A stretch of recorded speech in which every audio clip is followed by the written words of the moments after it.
With Super Bowl 59 in the books and the NFL season now officially over, would it result in a three-peat and a new player in the GOAT discussion?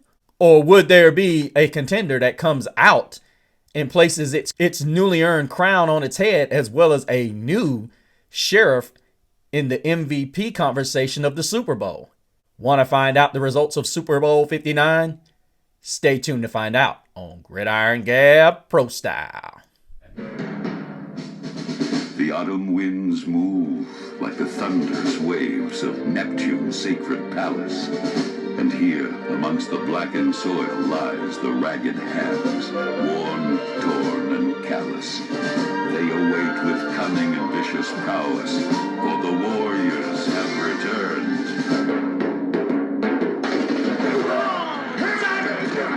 Come on, Dutch! Don't do it! Woo! No way! Woo! 85!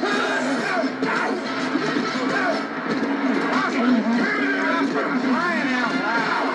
You're making me, driving me nuts! But behold. Welcome back, Gabbers. Thank you guys so much for joining us again yet on another edition of Gridiron Gab Pro Style. Once again, you are gabbing with the one and only Mr. CeeLo. And guys, I must tell you, I have never taken such joy in alienating a fan base. Bruh. Now, you see, Chief fans, you didn't belong in the Super Bowl. And I know a lot of people are going to have a problem with me saying that. But the fact is, when you get a whole bunch of controversial calls that go your way, and then you get in a game and you consequently can't get those. Stop the cap. Just saying. It's official. You suck. I mean, we've seen our share of blowouts in these type of games, but unfortunately, when it's that bad, I get it. It's about matchups, but this wasn't even close. Before we get into it, I got a little bit of housekeeping to do. Want to give a big gab out to my brother Leslie. Congratulations on the victory, my friend. Some of you guys have commented on my the Titans have the number one pick and control of the 2025 draft. Please go by and check it out and see what my first mock draft of the Tennessee Titans 1.0. As D Stu says, as a Titans fan, they need a whole new roster. I don't think that's true, but hey, we'll get in. I mean, hey. Jack the Ripper 5270 said, I really like T-Mac. He is my drafting darling. Hey, Jack the Ripper, I love the name, brother, and you absolutely right. As a Carolina Panther fan, I want this dude too. But unfortunately, when you're in that situation, you need a lot of things. And unfortunately, I know you guys seen the show. Thank you so much for it. Hope you guys are subscribed. Guys, go by and check out what I chose, what I saw as the Tennessee Titans draft. I actually did 3, and I only did 1 for the Cleveland Browns. So, yeah. But all in all, I've added another sub that I do not know who you are. So please please, if you guys join, please make sure you put your name down there and tell me what's going on. Oh, Me with the Duck commented, we need anyone besides Derek Carr. And I'm assuming he was talking about the Saints show that I did. And as I said, that's a short that I have, you guys, so please go check that out. So let us get into the 40-22 smoking of the Kansas City Chiefs. And I'm sure all of these Kansas City Chiefs that have been heckling me the last couple of weeks are very quiet right now. Now, I'm one of those guys, look, I'm not big on taunting real fans because that's not me. I truly believe when you are a real fan of your team, those losses hurt. They're very painful, and you don't want to deal with them when you're a real fan. And trust me, I know. I've been there. I know exactly how it feels to be on the other side of those losses. But unfortunately, you have to always look at you have to be realistic. And the last 2 seasons, the Chiefs have not been the best team in the National Football League. And people have grown notice to that.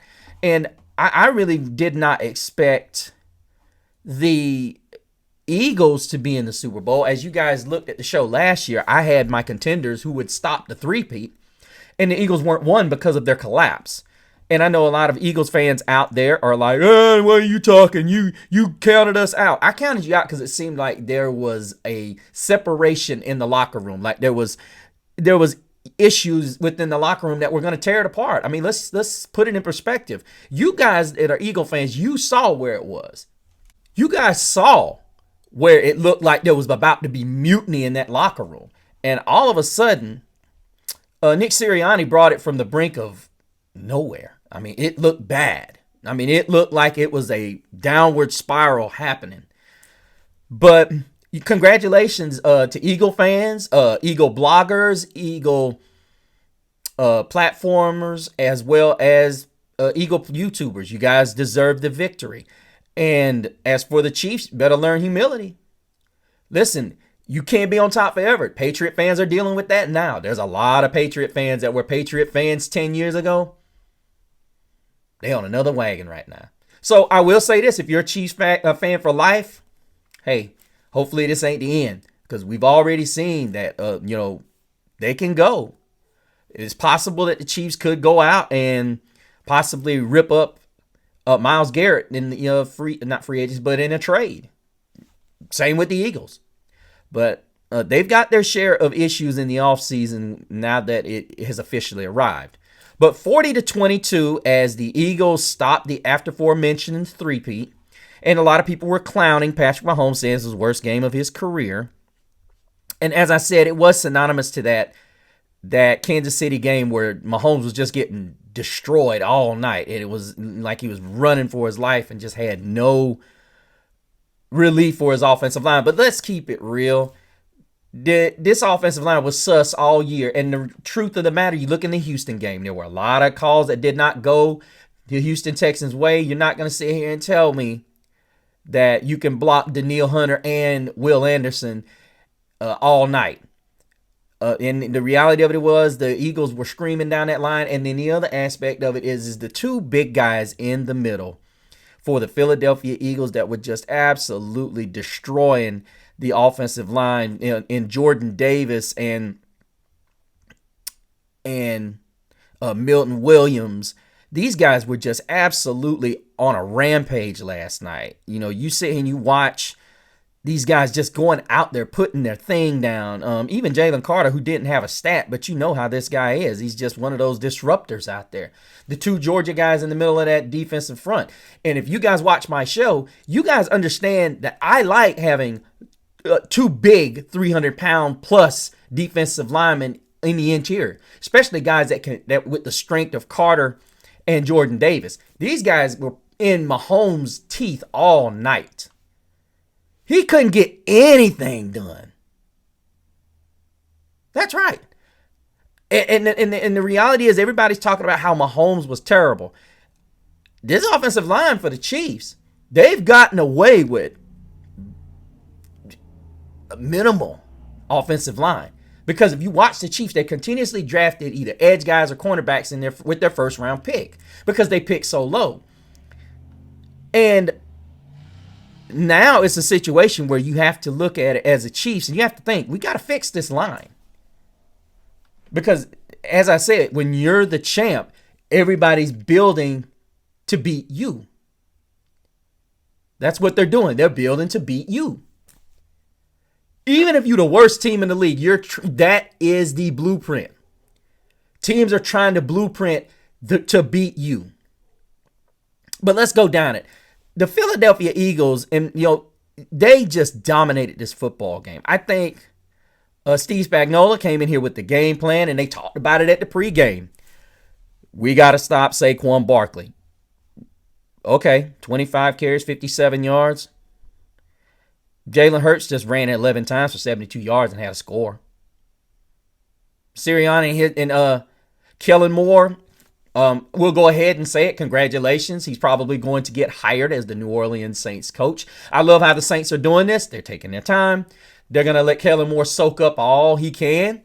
And then once it's over, they'll probably announce him right after the parade on Valentine's Day. I think that's a good, classy move by the Saints. Excellent job, guys. Excellent job, Saints organization. Jalen Hurts, 17 of 22, 221 yards, 2 touchdowns, and did throw an interception. Was sacked twice, but just how he was able to dictate this game was far more than what I, ever anticipated. But the one thing I got to give a gab out to was the Eagles' O-line. Now, everybody's talking about how dominating that defensive line was. You got to give a lot of credit to that offensive line because, hey, listen, the Chiefs were saying, hey, we're going to put 7 and 8 up there on that box and then see if you can run it. Okay. But so we'll just pass it. And they did a lot of play fakes. That was so beautifully well done by Kellen Moore. This is long time coming for him because when he left Dallas, it was all on his shoulders. I'm very happy for Kellen Moore. I think he's always been a great offense coordinator, but he got a raw deal in Dallas. But look at him now. You weak, pathetic fool. All too easy. The running game for the Eagles surprisingly had 135 yards on the ground and 1 score on 45 carries. Run. Now, a lot of people are going to look at this score and say 40-22. They scored 16 points in the fourth quarter. Ain't nobody got time for that. They window dressed it. Look, we know what that was. Come on now. We know what that was. But let's go over and look at the team stats. And we're going to get back to the regular statistics in a second. But the number that jumps out at me is 21 first downs to 12 via the Eagles. That was incredible. And to see them run 70 plays to the Chiefs 49, this works in favor of the Chiefs, you would think, when you have that many plays. But the reality of it is the Eagles said, hey, look, we can keep the ball away from them. And they did such a good job taking their shots. I mean, I never saw that big bomb coming from Devontae Smith. I mean, it made sense, but you look at it and you say, we're going to put this thing away. And they did. I mean, it should have been pass interference too. If I can find a clip, I'll put it in there. But it should have been pass interference because, the defender got there before the ball even got there and he still hung on. But then you look, what really was an eye-opener was the yards per pass, 8.4 to 5.9 in favor of the Eagles. A team that came in, everybody was talking about, if the Chiefs stop the run, this could be a long game. And the defense was just absolutely relentless. I mean, there was just no putting, any kind of sugar on this. It was just absolutely a beatdown. This defense came out with the attitude, okay, you want to talk that noise? You want to think that we're just this, that, and the other? Okay, we got you. We got you. And the time of possession is what just absolutely floored me. 36-58 to 23-02. Now, I know a lot of people are going to say, well, the Chiefs are not big on ball control. The Eagles defense controlled the ball. And Cooper DeJean, I mean, this dude.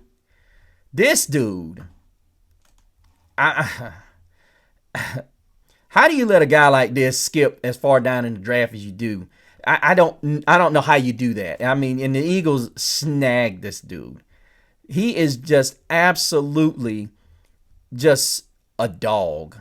He is just an absolute dog, an absolute one of the best players in the secondary already.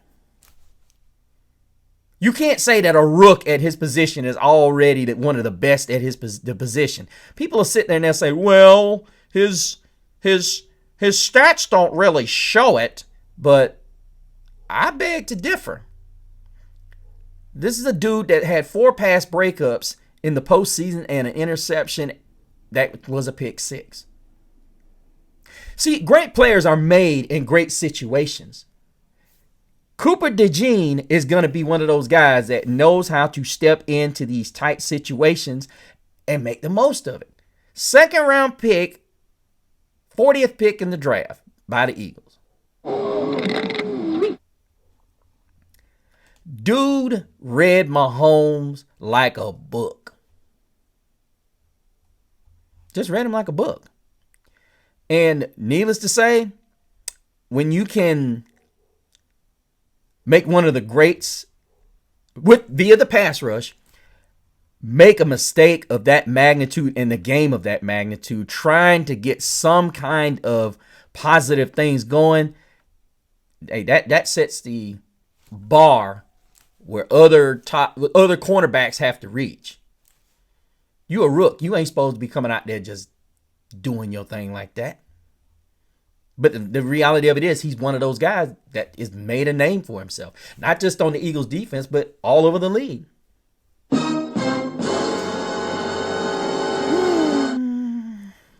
What they say, you better stop letting these guys slip. These playmakers are out there. That's what I love about the draft. But let's finish up the statistics. You had Devontae Smith with that 46-yard bomb. He ended up with 4 for 69. A.J. Brown, 3 for 43. And had a heated exchange, looked like, with Nick Sirianni. And then he came back with that touchdown. You could tell A.J. Brown wanted this. You could tell he wanted this. He played with a lot of fire tonight. And it was just one of those where it looked like the game was Philadelphia's to lose. They walked out there with the attitude, if we lose this game, it's our fault. That was their attitude. And that defensive front basically said, I don't remember if it was Shannon Sharp or Stephen A. Smith that said, we got this. You guys play coverage. We got this. And then you look at Josh Sweat picking up 2.5 sacks, and he was relentless in the backfield all freaking night. Milton Williams had 2 sacks. Jordan Davis had a sack.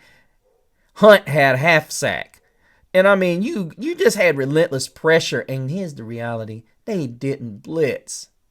I think they said it was the first time in Super Bowl history that a team didn't blitz at all.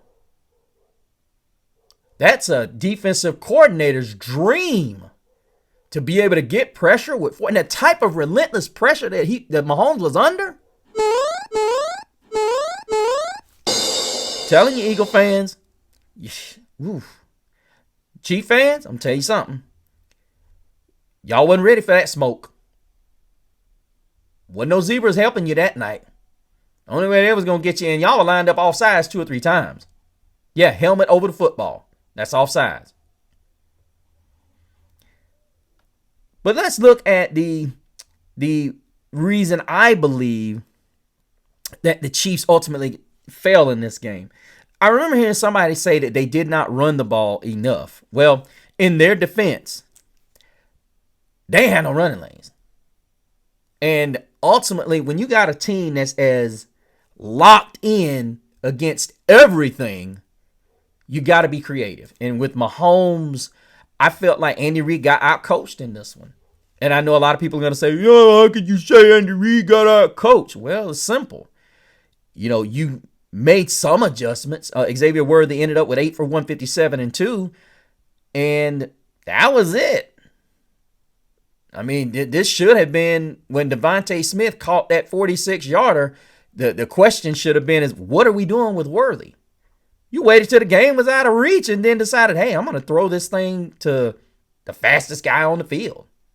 Which, by the way, I said ultimately this guy was going to be a difference maker, and it didn't seem like the Chiefs were trying to utilize him nearly as much. And you wait until you get in a hole that insurmountably, and then you try to get it to Worthy, who was pretty doggone good. He was very good. He had 2 scores in this game. Nuke Hopkins had 2 for 18 and had a touchdown.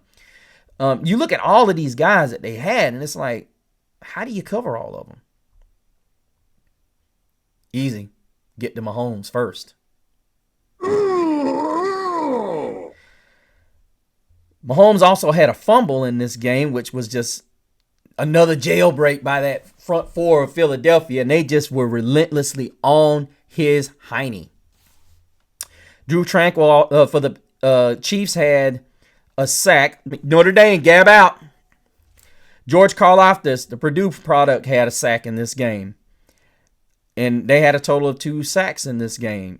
They had a total of 10 tackles for losses in this game, which was surprisingly more than the Eagles had. And they had 6 sacks. So it wasn't like the Chiefs didn't come in here with a plan. I think the ultimate issue was, if you're going to play with a team like this and say that I'm going to make Jalen Hurts beat me, ultimately, you still got to take into account how good this defense is. I think ultimately this was a team that has shown, defensively, has shown flashes of what it can do with a pass rush. Now, however, there are some offensive lines that have done a better job, i.e. the Carolina Panthers. I know a lot of people are going to chuckle, but I'm a Panther fan, so I watched that game. We're very good on the interior. So they weren't able to do as much. And I know Eagle fans don't want to hear this, and I'm not going to bring that up. But you guys know the outcome of that game, which, yeah. You have to get better on the interior if you can't keep going cheap on the offensive line. You're going to have to get Mahomes to say, hey, look, man, I got to get these guys to protect me. Because whether people want to admit it or not, as long as he's been young, by the time week 2 comes next season, Patrick Mahomes will be 30. What the? That's right. The big 3-0. Where we start to see guys with mobility really start to slow down. Now, I don't know if they're going to be able to bring Hollywood Brown, Juju Smith-Schuster, or DeAndre Hopkins back. Or even Kareem Hunt. Not sure of their cap capacity, but I'll do another show on that. But all in all, the Chiefs did a great job trying to window dress this thing. And ultimately, the Eagles, basically in a nutshell, were just trying to run the clock out, is what I saw. And as I said, I truly believe that the Eagles and the Chiefs could be back here. It's all going to be predicated on how you handle. I think it's a couple of weeks, and then you got the start of free agency. I will go down and dabble into what these teams have in free agency leaving later on. But great victory in Super Bowl 59. And ultimately, the victory goes to the Eagles, a team that just showed their dominance defensively. Looked like the team that everybody suspected they were going to be last year with that defensive front, and they brought it against an offensive line that absolutely had no answer for them. Absolutely no answer. And that's something Andy Reid and the Chiefs are going to have to look at if they're going to face these teams that are going to start piling away at putting bigger guys. You mark my words, this coming draft is loaded with defensive tackles. Mark my words, if you start seeing teams that may have already got a defensive tackle. If you watch my show, you guys, I talk big about adding another defensive tackle, even if you have one. You're going to see a lot of defensive tackles go. I'm telling you. But that is going to do it for us on the review of Super Bowl 59, as Jalen Hurts is the MVP. I almost forgot. Surmounting Patrick Mahomes as the 2-time MVP. We have a new sheriff in town. We have a new MVP in town. Guys, make sure you leave your comments down below. Do you think Jalen Hurts will win another one? Do you think the Eagles will be back next year? Do you think the Chiefs will be back here? What do you think was the underlying cause if I missed anything in this game? Do you think I fairly judged this game? Do you think the Eagles were that much better? Or do you think the Chiefs didn't show up? But make sure you comment down below. If you guys become subscribers, please leave your name down below. Also, hit me up on Facebook at Gridiron Gab Pro Style. Also, join the group as well. There's a Facebook page and a Facebook group. I will be adding things into there during the off season to keep you guys entertained, because guess what? We got almost 7 months before we have another kickoff of significance. But we got the draft. So stay tuned for all of my updated drafts and possibilities. Check out the Tennessee Titans 1.0. I will have the Cleveland Browns uploaded either late tonight or tomorrow. But until the next time, same Gab channel, same Gab platform. But behold, there is a warm breeze that comes from the west. The blazing sounds of victory fuel their everlasting quest. It is a call to arms, For they are here, an army that has the will to challenge and the will